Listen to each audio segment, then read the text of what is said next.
주시는 말씀은 마태복음 3장 1절에서 3절 그리고 11절에서 17절 말씀까지 우리 보도록 하겠습니다.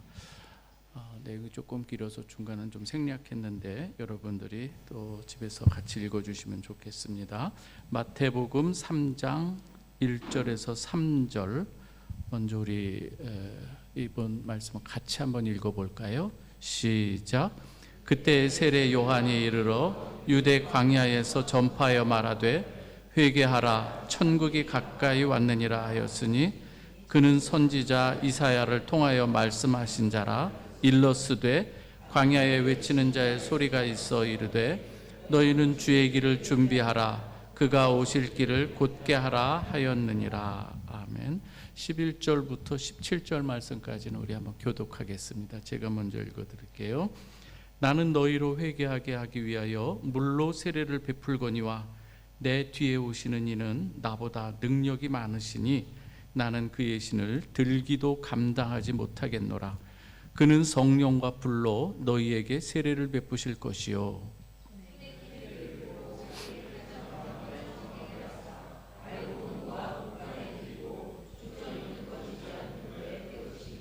이때 예수께서 갈릴리로부터 요단강에 이르러 요한에게 세례를 받으려 하시니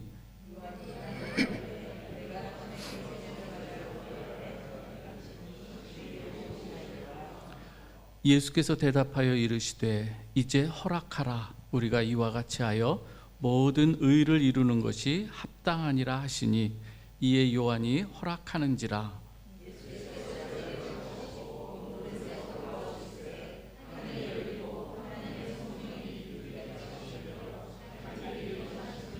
같이 읽습니다. 하늘로부터 소리가 있어 말씀하시되 이는 내 사랑하는 아들이요 내 기뻐하는 자라 하시니라. 아멘. 오늘 예배에 함께 하신 여러분 주님의 이름으로 환영하고 축복합니다. 여러분 이 소리라고 하는 것을 한번 여러분 생각해 보셨으면 좋겠어요. 소리, 가끔 이렇게 들리는 소리들이 있지 않습니까? 근데 우리는 이 소리가 그냥 어떨 때는 의미가 없을 땐 때로는 소음으로도 들릴 수가 있어요. 그런데 소리에 의미가 담겨질 때에 거기에서는 힘이 나고 또 파워가 있게 되는 것을 보게 됩니다. 그래서 어떨 때는요, 이 같은 소리인데도 불구하고 또 거기에 또 감정이 담기기도 할 때는 어떤 사람에게 있어서는 굉장히 같은 말임에도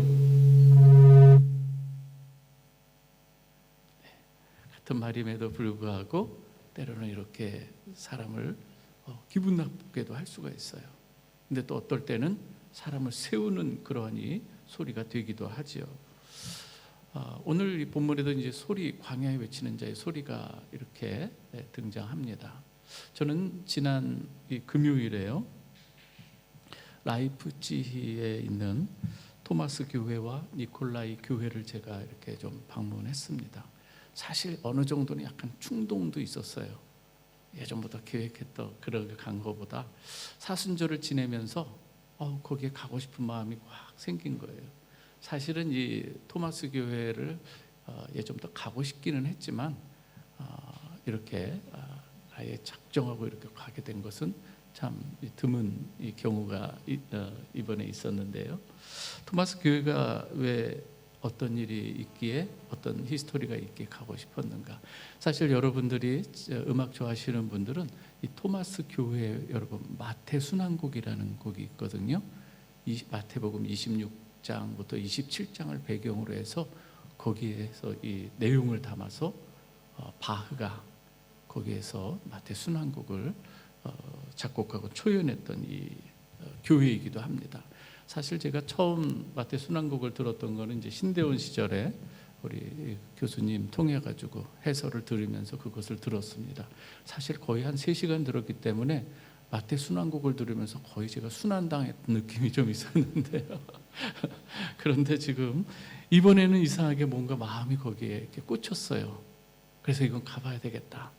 매일마다 이렇게 생각만 했었는데, 그래서 우리 또 여기 관장님하고 갑자기 또 이렇게 가게 됐습니다. 토마스 교회는 여러분들 이 1723년부터 50년까지 사실 이 칸토르라고 해서 그 교회의 음악 총괄 지휘자라고 할 수가 있는데요. 바흐가 거기에서 그렇게 사역을 했었죠. 그런데 거기에서 이제 마태 순환곡을 작곡하기도 했고 연주하기도 했어요. 사실 이 마태 순환곡은 처음에 잘 알려지진 않았는데 한 100년 이후에 멘델스존이 이것을 쫙 연주하면서 유명해진 이 곡이기도 합니다. 보면은 제가 그걸 들으면서 보니까 이게 어떻게 구성되는가 하면 이 성악과 기악이 서로 조화를 이루는 어떤 참 대표적인 그러한 이 곡인데요. 거기에다가 두 합창단, 거기에다 이 소년 합창단이 이렇게 같이 하는 엄청난 대곡이기도 합니다. 그리고 또 옆에 있는 이 니콜라이 교회라고 하는 이 교회는 사실 마태 순환곡보다 조금 더 앞서서 요한 순환곡을 또 여기서 작곡해서 연주했던 그러한 이 교회이기도 해요. 또 니콜라이 교회를 또 가고 싶었던 것 중에 하나는 무엇인가 하면 1989년도에 거기에 월요 기도 모임이 이렇게 있게 됩니다. 그래서 거기서 평화의 기도를 해요. 그래서 거기에서 그러면서 통독, 베를린 장벽이 무너지는 어떤 그러한 아주 또 중요한 역할을 했던 이 교회입니다. 그래서 이번에도 이렇게 이야기하는 가운데 좀 특징적인 것은 뭐냐면은 사실 통독을 위해서 기도한 것이 아니라 평화를 위해서 기도했다는 거예요. 그랬더니 통독이라는 선물이 왔다는 어떤 이러한 의미가 아주 굉장히 또 하나의 좀 의미로 다가오기도 했습니다. 그리고 또 제가 여기에 굳이 가고 싶었던 또 하나의 이유가 있어요. 무엇이었는가 하면은요, 1517년에 우리 마틴 루터가 종교개혁이 독일에서 일어나지 않습니까? 그런데 2년 후에 1519년도에 마틴 루터가 이 라이프치히에 옵니다. 그래서 이 토마스 교회 그리고 또 이 니콜라이 교회 여기에서 또 방문하기도 하고요. 거기서 특히 유명한 하나의 사건이 있었는데 무엇인가 하면 이게 라이프치히 논쟁이라고 해서 마틴 루터하고 가톨릭 신학자 요한 이 에크라고 하는 사람이 있어요. 그 사람이 여기서 논쟁을 하는 거예요. 그래서 면죄부에 대해서도 논쟁을 하고, 그리고 교황의 권위 무엇설에 대한 어떤 그런 거에 대해서 마틴 루터하고 이 에크가 이렇게 논쟁을 하는 거예요. 그래서 정말 이 권위가 어디에 있는가? 그래서 마틴 루터는 성경에 오직 유일한 이 권위가 있는 것을 주장하기도 하고, 구원은 오직 예수를 믿는 믿음으로 일어나는 것이다. 면죄부가 어쩌죠? 아니다. 막 이런 논쟁들이 일어나요. 참 이러한 아주 의미 있는 이 사건이 여기 있어요. 그런 다음에 한 1539년 정도에 이제 마틴 루터가 다시 한번 또 이곳에 와서 설교를 합니다. 그래서 토마스 교회에서도 설교를 이렇게 하는 거죠. 그래서 이번에 나는 그래서 어디에서 설교를 했나 이렇게 궁금해서 여기입니까? 물어봤더니 거기에 있는 안내하시는 분이 여기가 아니라 원래는 저 다른 쪽 기둥에 거기서 했는데 지금은 바뀐 것입니다. 그래서 어쨌든 그래서 거기에서 이 마틴 루터가 복음 설교를 이렇게 하는 거예요. 중요한 것은 제가 왜 이야기를 하는가 하면 이 복음이라고 하는 것, 소리에 담긴 이 하나님의 이 복음 메시지가 선포될 때에 어떤 일들이 일어나는가 하는 거예요. 사실 이 교회, 이 라이프치히에 와서 마틴 루터가 이렇게 논쟁도 하고 복음에 대해서 설교를 하는 가운데, 여러분 이 토마스 교회가 원래는 있어 어거스틴 수도회 같은 그 가톨릭에 속해 있던 교회였거든요. 그런데 니콜라이도 마찬가지예요. 그러나 여기에서 복음이 또 선포되는 가운데 에반게리시 키르케로 개신교로 이게 바뀌어 버리는 거예요. 두 교회가 다. 그리고 여러분들이 드레스덴에 있는 여러분들이 프라우엔 키르케라고 있잖아요. 그것도 다 거기에 루터의 어떤 그 작센 지역이 다 복음화가 되는, 그 가톨릭에서 좀 이렇게 변화가 되는 그런 장소이거든요. 여러분들이 드레스덴이나 또 이 라이프치히에 가시면은 한번 그런 것을 한번 살펴보시면 좋을 것 같아요. 저는 또 여기에서 이 두 교회도 굉장히 이 복음이라고 하는 것으로 이렇게 그 지역 전체가 이렇게 변화되기도 했는데요. 또 하나는 무엇인가 하면은요, 이 메시지를 이 바하가 그 선율에 담아서 또 소리를 낸 거예요. 음악이라고 하는 것을 통해서요.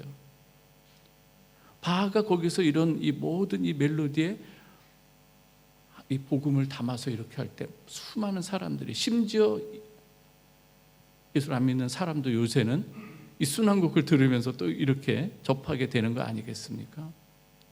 그런 가운데 놀라운 역사들이 일어나는 거예요. 우리가 예수를 통해서도 많이 이렇게 복음이 증거되는 것을 우리가 볼 수 있지 않습니까?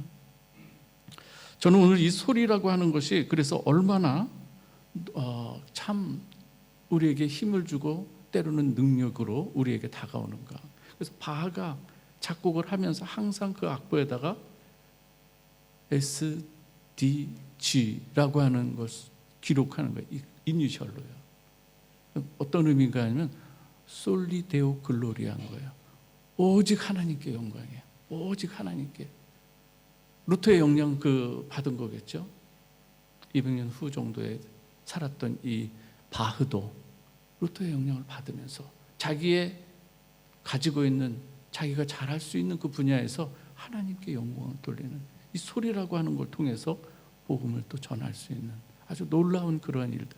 그래서 거기를 또 가보고 싶었던 거예요.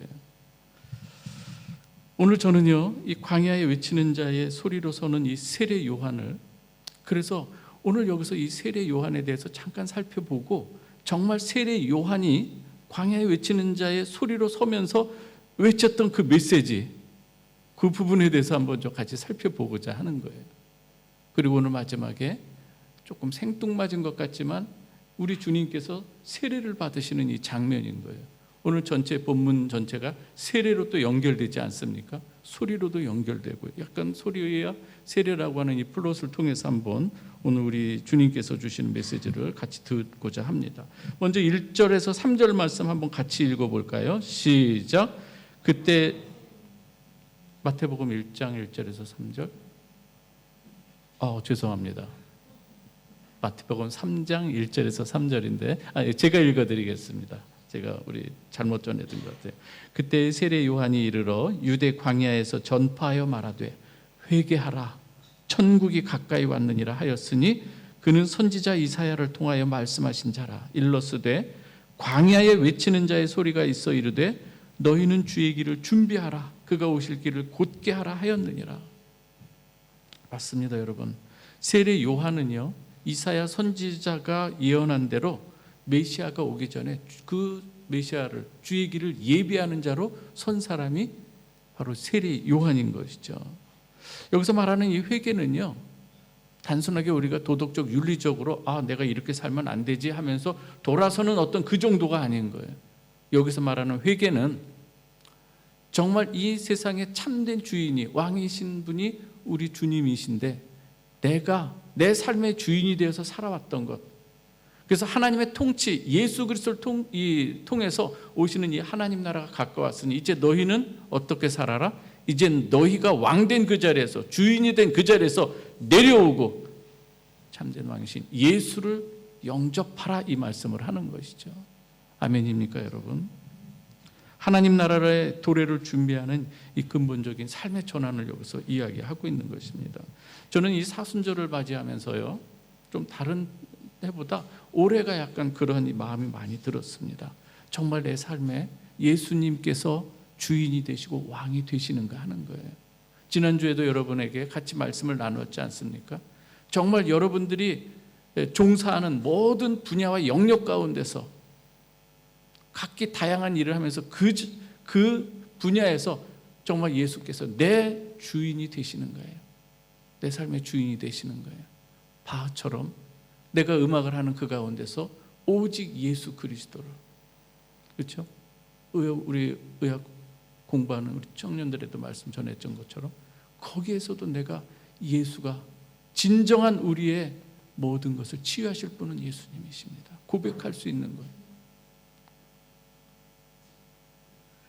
다른 예수를 통해서든지요.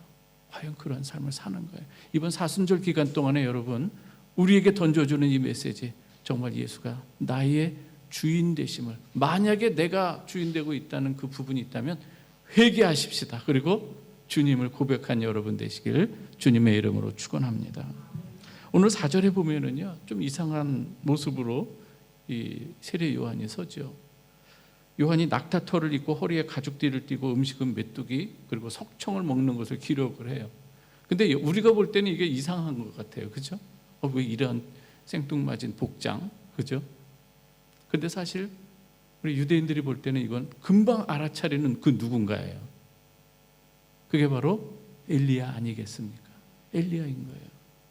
그래서 지금 또한 세례 요한은 말라기 4장 5절에 보면 그 내용이 있거든요.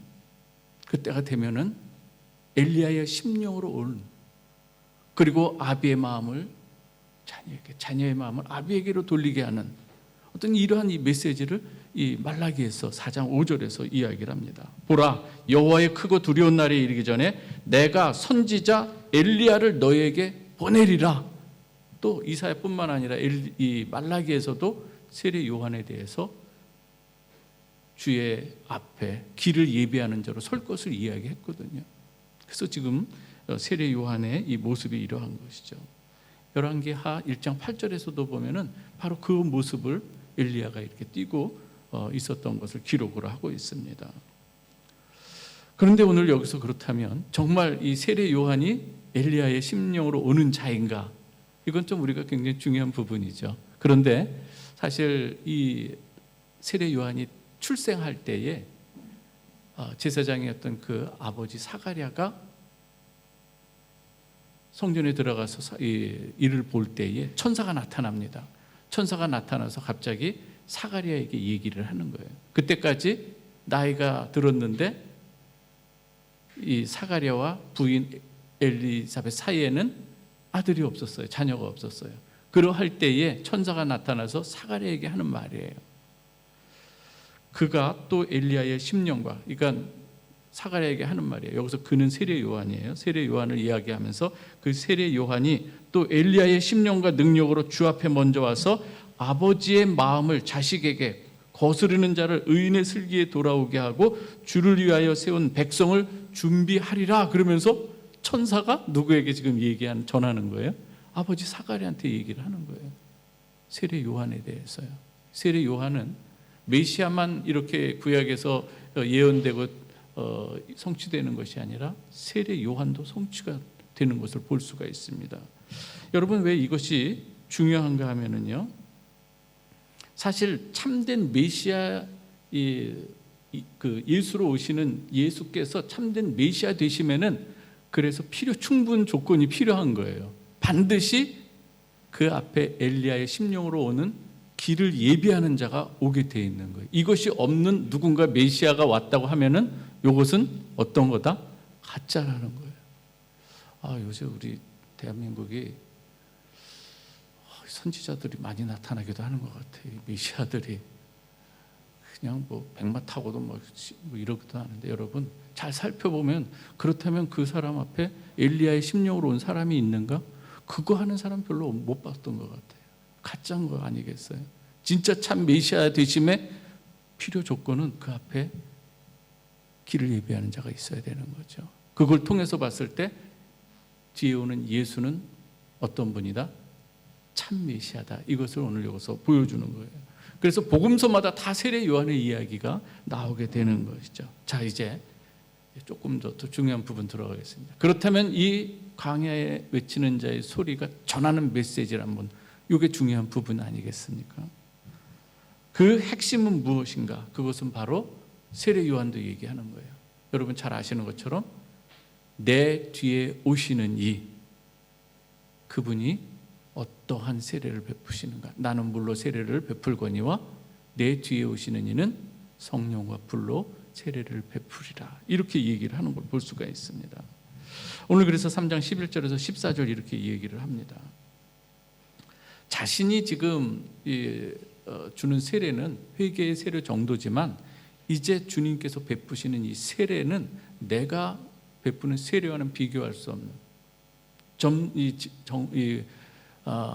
우리의 모든 이 삶을 정말 생명으로 인도하는 이 세례라고 하는 것을 지금 암시하고 있습니다. 그 세례에 대해서 우리가 살펴보고자 하는 거예요. 그래서 13절에서 17절에 주님의 세례받는 이 장면이 그래서 어떤 의미가 있는데, 그것은 어떤 의미가 있는가 하면, 우리 주님께서 이 세례를 왜 요한을 통해서 받고 시작하는가, 그래서 주님께서 나중에 베푸실 이 세례의 의미에 대해서 우리가 여기서 살펴보게 되는 것입니다. 한번 이 13절에서 14절 보면은요, 이제 우리 주님께서 갈릴리에서 요단강으로 쭉 오십니다. 그런데 주님께서 오실 때에 세례 요한이 어떻게 반응하는가? 어떻게 내가 세례를 받아야 할 터인데 당신이 내게로 오시나이까? 나는 오히려 내가 세례 받을 사람입니다. 그때 우리 주님께서 하신 말씀이에요. 15절에 한번 같이 읽어보도록 하겠습니다. 시작. 예수께서 대답하여 이르시되 이제 허락하라. 우리가 이와 같이 하여 모든 일을 이루는 것이 합당하니라 하시니 이에 요한이 허락하는지라. 여러분, 죄 없으신 예수께서 세례를 받으시는 이유가 뭘까요? 지금 세례 요한은 이런 얘기 하잖아요. 회개하라 그러면서 세례로 나오기를 원하는데, 죄 없으신 우리 주님께서 세례 받으러 오시는 이 장면, 어떤 의미가 있을까요? 오늘 여기서 우리 주님께서는 이렇게 말합니다. 이와 같이 하여 모든 의를 이루는 것이 합당하니라. 이러면서 의를 이루는 이 과정, 어떤 프로세스로 지금 이야기를 하고 있습니다.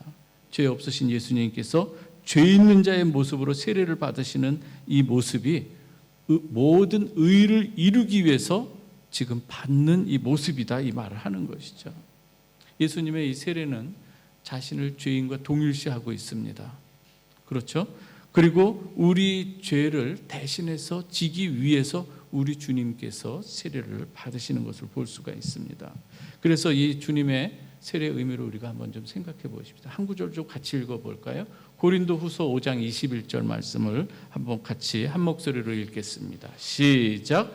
하나님이 죄를 알지도 못하신 이를 우리를 대신하여 죄로 삼으신 것은 우리로 하여금 그 안에서 하나님의 의가 되게 하려 하심이라.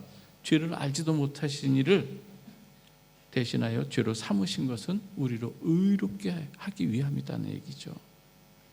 우리 주님께서 세례 받으시는 이 세례는 그래서 하나님께서 주신 또 사명을 감당하기 위해서 우리 주님께서 또 이 세례로 시작하는 것을 보게 되는데요. 그 십자가를 이루기 위해서 내딛는 첫걸음이 또 우리 주님의 세례 사건이라고 할 수가 있습니다. 그래서 이제 이 세례라고 하는 것이 여러분 무엇입니까? 죽는 의미가 있지 않습니까? 그리고 다시 살아나는 의미가 세례인 것이죠. 우리 주님께서는 지금 세례를 받기, 이 십자가 세례를 받기 위해서 지금 세례를 받으시고 나아갈 때에 제자들이 행하는 모습이 하나 있었어요. 주님은 지금 십자가 세례를 향해서 나아가실 때 제자들은 누가 크냐, 누가 먼저냐 이것으로 다툽니다. 그럴 때 우리 주님께서 아주 의미 있게 하시는 말씀을 한번 보겠습니다. 우리 한번 마가복음 10장 38절 말씀 같이 한번 읽어보겠습니다. 시작. 예수께서 이르시되 너희는 너희가 구하는 것을 알지 못하는도다. 내가 마시는 잔을 너희가 마실 수 있으며 내가 받는 세례를 너희가 받을 수 있느냐. 지금 주님은 십자가로 나가는데 이 사람들은, 제자들은 누가 먼저냐 다투고, 주님께서 그때 되면은 주의 우편과 좌편에 앉게 해 주십시오. 이렇게 할 때 주님께서 주신 말씀인 거예요. 너희가 과연 내가 받는 세례를 받을 수 있겠느냐. 그럼 주님께서 받으시는 세례는 뭐다? 십자가에서 죽으시는 것을 지금 세례로 지금 계속 이야기하고 있습니다. 자, 이제 한 구절만 더 살펴보고 여기서 말하는 세례와 주님의 십자가의 이 관계, 그거 한번 더 살펴보겠습니다. 한 구절 더 살펴봅니다. 누가복음 9장 29절에서 31절입니다. 잘 이것만 이제 하면은 이제 정리가 됩니다. 시작. 기도하실 때에 용모가 변화되고 문득 두 사람이 예수와 함께 말하니 이는 모세와 엘리야라. 영광 중에 나타나서 장차 예수께서 예루살렘에서 별세하실 것을 말씀하실 때, 변화산 사건에서 다시금 이 주님의 죽으심에 대한 이야기가 나오는 거예요.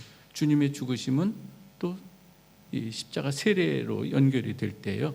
주님 여기서 주님께서 또 나타나실 때 변화산에서 누가 또 더 나타나죠? 주님과 모세와 엘리야가 나타나는 거예요. 근데 변화산에서 보니까 이 세 사람이 모여서 상의하는 내용이 나와요. 서로 이야기하는 거예요. 그 결론이 뭐다? 예수께서 예루살렘에서 별세하는 걸 결론으로 내는 것. 주님과 모세와 엘리야가요. 잘 아시는 바와 같이 모세는 뭐의 대표죠? 율법의 대표예요. 구약의. 엘리야는 뭐의 대표죠? 선지자의 대표인 거예요. 구약과 우리 주님도 말씀하시는 것이 너희가 모세의 율법과 선지자의 글 하면은 뭐예요? 그 당시 성경을 얘기하는 거예요. 구약의 율법과 선지자의 글 하면은. 그러면 요점이 뭐예요? 정리하면 구약의 모든 말씀이 뭐에게 초점이 맞춰져 있다? 예수께서 예루살렘에서 별세하실 것을 거기에 다 초점이 맞춰져 있다는 거예요. 모세가 이야기하고 모세 율법도 이야기하고 선지자의 글이 다 여기 맞춰져 있다는 거예요. 여기서 하나 살펴볼 것은 무엇인가 하면은요. 오늘 여기서 말하는 이 별세라고 하는 단어를 통해서 오늘 우리가 받아야 될 그 내용인 거예요. 별세 하실세 하면 떠오르는 게 뭐죠? 죽음이잖아요. 맞아요. 다른 게 아니에요. 죽음인데 사실 여러분들이 이제 영어 성경을 보게 되겠지만은 또 헬라어에서는 요 별세라고 하는 단어를 여러분 엑소더스라고 하는 이 헬라어 단어를 사용하는 거예요. 엑소더스 어디서 들어본 거 아니겠습니까? 출애굽인 거예요. 영어로 봐도 departure로 기록이 돼 있어요. 그렇다면 뭡니까?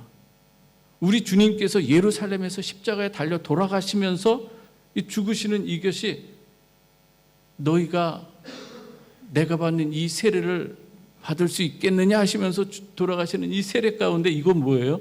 우리 주님께서 구약에서는 모세가 출애굽을 시킬 때에 모세를 통해서 그때 유월절 어린 양을 통해서 출애굽이 되지 않습니까? 그렇죠? 이제는 뭐예요? 예수 그리스도께서 유월절 어린 양으로 오셔서 십자가에 달리시면서 새로운 새 출애굽의 역사를 시작하는 것이 어디에서 시작이 된다? 십자가에서 일어난다. 이게 바로 주님이 말씀하시는 세례 이것을 이야기하는 거예요. 우리 주님께서는 요단강에서 이 세례를 베풀기 위해서 먼저 죄인의 모습으로 세례를 받으시고, 그렇죠? 또 죄가 없으신 몸으로 십자가에서 유월절 어린 양의 모습으로 돌아가시는 이것이 무엇이에요? 이것을 통해서 이 세상에 구약에서는 애굽의 종되었던 이스라엘 백성들을 이렇게 구원해 내신 역사가 있었지만 이제 오늘 우리에게서는 예수 그리스도의 십자가로 죄의 종되었던 세상의 종되었던 이 하나님의 백성들을 어떻게 해요? 출애굽시키는 사건, 거기에 우리 주님께서 서시는 것이죠. 여러분 오늘 이건 굉장히 또 우리가 잘 알고 계시겠지만 그래서 우리 주님께서 받으시는 세례는 단순한 세례가 아니라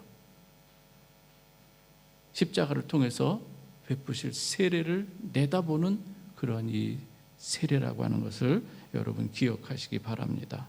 그래서 유월절 어린 양으로 오셔서 십자가에서 죽으시는 이 십자가 세례를 통해서 무엇이 열려지는가 하면 아버지 하나님께로 나아가는 그 길들이 열려지는 것이죠.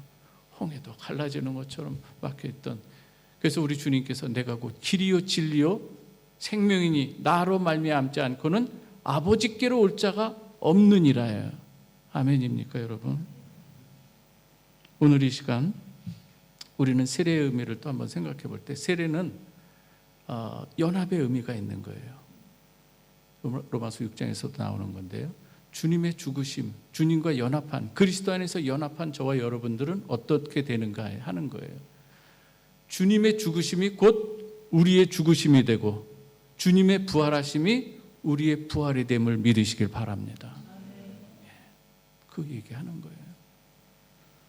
오늘 하나님께서 우리에게 이런 말씀을 주실 때에 너무나도 세례 요한이 지금 광야에 외치는 자의 소리로 내 뒤에 오시는 예수, 이분이 어떠한 분인가를 이렇게 이야기하고 있어요. 세례 요한은 어떤 역할이에요? 예수를 가리키는 손가락인 거예요. 그렇죠? 근데 이 제자들한테 물어보면 사람이 나를 누구라 하더냐 그랬더니 세례 요한이라는 사람이 있습니다. 주님을 보면 주님을 가리켜서 주님 봐야 되는데 주님 보고서 세례 요한 거꾸로 손가락을 그걸 얘기하는, 더러는 예레미야라 하더이다. 아니에요. 세례 요한이 가리키는 건 손가락이고, 우리가 바라봐야 될 것은 예수 그리스도인 줄 믿으시기 바랍니다. 그분이 우리를 구원하시는 거죠. 어제는요, 여기도 계시지만 대사관에서 주최한 우리 북한 인권에 대한, 그래서 이 think라고 하는 그 NGO에서 아주 중요한, 아주 너무나도 의미 있는 그 시간을 갖게 됐어요. 참석하면서 저도 많은 감동도 됐고, 한편으로는 좀 회개하는 마음도 들었고요. 저는 그걸 간증을 들으면서 생각된 게, 저들이 지금 이야기하는 것, 그러나 폐쇄된 이 북한의 이 공간 안에서 뭔가 소리가 들어가도록 하는 것, 이것이 얼마나 중요한가. 그래서 그 소리가 참된 복음도 들어가지만 또 바깥에 있는 세상이 어떻게 돌아가는가를 이렇게 들려줄 때, 그렇죠? 다양한 우리가 루트를 통해서, 미디어를 통해서도 할 수 있고 여러 방법이 있겠지만, 그러면서 거기에서 때로는 듣고 또 나오시는 분들도 있는 거예요. 소리가 그토록 중요하다는 거예요. 소리가. 저는 그걸 들으면서 이 소리가 너무나도 중요한데 과연 우리가 내고 있는 소리는 어떤 소리인가 하는 거예요. 삶 속에서 주님이 전혀 상관없이, 주님과 상관없이 때로는 서로 시기하는 소리, 질투하는 소리, 이것으로 채우고 있는 건 아닌가. 정말 너무나도 심각한, 너무나도 중요한, 누군가에게 들려줘야 될 이 소리를 우리가 품어야 되는데, 그렇죠? 우리 한번 그 부분에 대해서 한번 좀 생각해 봤으면 좋겠습니다. 복음이 우리를 구원하는 능력이라고 할 때에 이 복음의 소식을 우리가 들었기 때문에 우리가 그 안에서 또 구원받은 것 아니겠습니까? 여러분, 북한에도 자유에 대한 이 소식들 당연히 들려줘야 됩니다. 근데 북한만의 문제가 아닌 거 아시죠, 여러분? 우리가 살아가는 우리 소위 말하는 자유가 있다고 하는 이 남한들, 여러분들이 살아가면서 주인은 누구겠어요? 거기서 만약에 북한에서는 수령이라고 하는 그것을 강조하고 살아간다면 남한에 있는 자유롭다고 하는 여러분들의 삶의 주인은 누구신가 하는 거예요. 예수로 살고 계시는가 하는 거예요. 그렇지 않다면 여러분 똑같이 주의 복음을 들어야 될 사람들인 줄 믿습니다. 거기서 나오셔야 돼요. 세상의 노예가 된 가운데서 나오시란 얘기예요. 성경에서 말하는 게 다 그래요. Come out, my people 하면서 외치는 선지자들의 외침이 있고요. 그래서 거기서 뭐가 일어나야 돼요? 출애굽이, 주님 안에서 우리도 주님 안에서의 새로운 출애굽으로 주님과 함께 하나님 나라의 백성으로서 살아가야 되는 것, 너무나도 중요한 것 아니겠습니까, 여러분? 복음으로 라이프 지역들이 변화가 됐어요. 소리를 통해서. 북한도 복음이 전파되도록 우리가 함께 기도하는 우리 공동체가 됐으면 좋겠고요. 남한도 마찬가지죠. 이렇게 복음에는 우리를 새롭게 하는 능력이 있음을 믿으시기 바랍니다. 주님께서 말씀하시는 거예요. 진정한 진리, 진정한 자유 어떻게 얻어지는가? 진리가 너희를 자유케 하리라. 진리가 너희를 자유케 하리라.